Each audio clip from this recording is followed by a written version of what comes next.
Oh, ladies and gentlemen, welcome back to 10 Minutes with Kusha. And, of course, as you can see, ik is a Stormers fan. Yes, I'm a proud Stormers fan. Just in case you didn't know, yes, I am a proud Stormers fan. Love the blue. Looks good on me. Now, anyway, let's speak about South Africa, the Rainbow Nation, the land of milk, honey, potholes, and stage 6 load shedding. A place where diversity is celebrated as long as you're not white.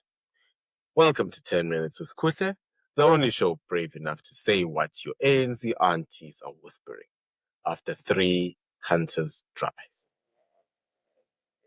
Now, today's topic deals with white people in South Africa. Oh no, you're not allowed to talk about them unless you're blaming them for slavery, apartheid, climate change, load shedding, and Trevor Noah's career. But today we're flipping the script. Because while everyone's screaming about privilege, no one's talking about the fact that white South Africans are under attack from every direction, like a farmer on TikTok. Let's break it down. Why don't we start with political attacks? Welcome to the voting Hunger Games. You'd think in a democracy, every voice counts. Well, wrong. If you're right and not voting for the EFF, ANC, or MK, you are apparently part of the settler industrial complex. White voters vilified, their political parties mocked, and you dare mention corruption or mismanagement. Suddenly, you're a colonizer who misses the good old days. And if you're black, you are a clever black. Meanwhile, parties like the EFF chant for your removal in Parliament like it's an episode of Survivor Orania Edition. Number 2, racial attacks, modern day villains. In 2025, being white in South Africa means your skin color is a political weapon. Forget individual character or merit. That's so 1994. No, it's about collective guilt. You're expected to apologize for things you didn't do, pay for things you didn't break, and stay quiet while being called names that would make even Julius blush. The term reverse racism is laughed off, even though entire hiring policies exist to exclude you. BEE, more like bleed every entrepreneur. Now, ladies and gentlemen, don't forget, we've got these equity amendment laws and all this other bull crap nonsense going on, you know, which really is, if I have to take it back to myself as a black person, for me, that is a stamp of you are so effing weak. We can't trust you. We actually need to cushion. We need to create a softer cushion for you to get that, the job in Santon because, yeah, apartheid, which affected my grandparents, not me. My grandparents, mind you, I went to a private school. My grandparents were affected by apartheid. They went to varsity, but my grandparents were affected by apartheid. And I'm seen as someone who, I had white counterparts, but all of a sudden, I sat with a white person from grade R. My best friend in grade R was a white person. His name was Noah. We still are friends till this day, believe it or not, even after varsity. So, what do you call it? I would find it a completer cock and bull reason as to why must I be treated like a special kid with some issues which I don't have. But point number 3 has to be financial attacks. Text me, baby, one more time. I hope you know that song. Why taxpayers, the only group expected to pay more while receiving less? You fund everything from dodgy housing projects in Limpopo to ESCOM bonuses for not fixing the grid. You're squeezed like an ANC cater at a Dubai suitcase exchange. And let's not forget land reform, where you might lose your property to someone who never planted a cactus. The only thing growing is the list of unfunded promises. Yeah, ne, South Africa. Number 4, economic attacks. Free market, not so fast.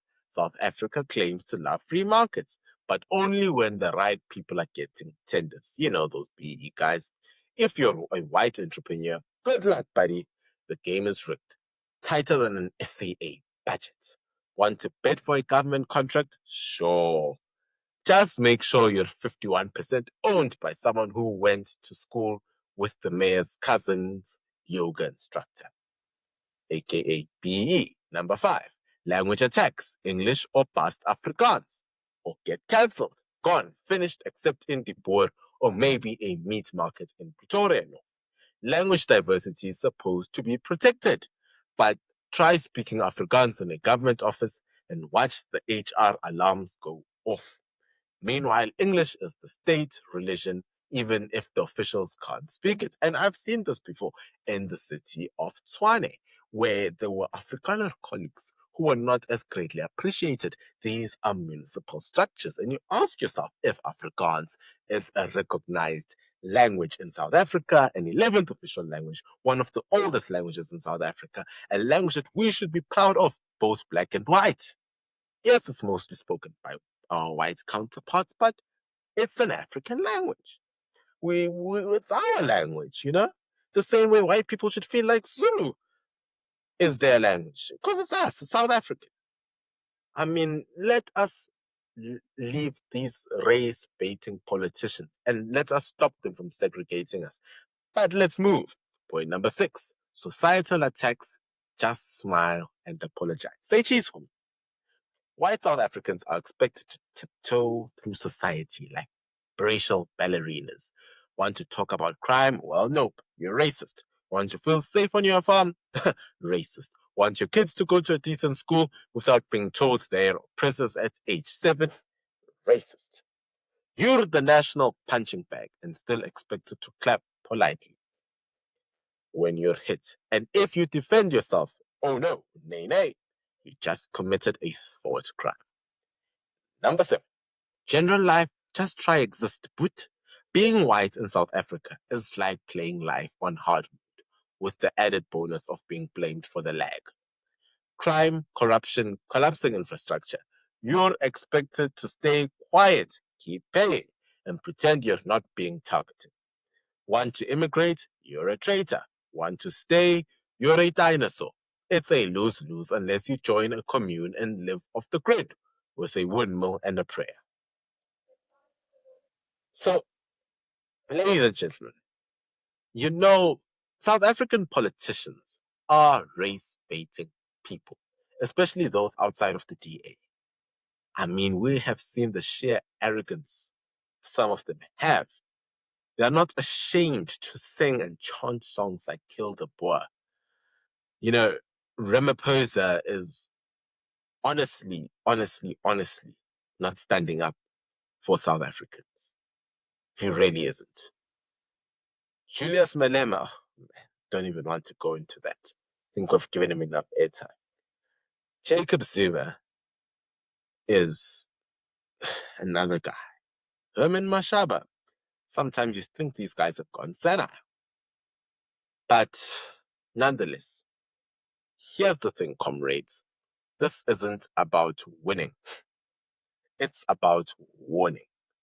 South Africa cannot afford to alienate any of its citizens based on race, especially the ones still keeping the tax base afloat. Real progress doesn't come from revenge politics, racial scapegoating, or empty socialist slogans. It comes from treating people like individuals, not historical debtors. So here's a toast to all the white South Africans. You're not imagining it, you're under siege. And the solution? Fight back with facts, freedom, and the free market. And maybe get dual citizenship, just in case. This has been 10 Minutes with Kuhle. Please like, share, and subscribe, or cry into your tax return, as well as don't forget to sign up for membership on our channel. It's as cheap as $20. I mean, come on, guys. Let's keep the truth burning. It's as cheap as $20. It really helps when making these videos. Till next time, bye.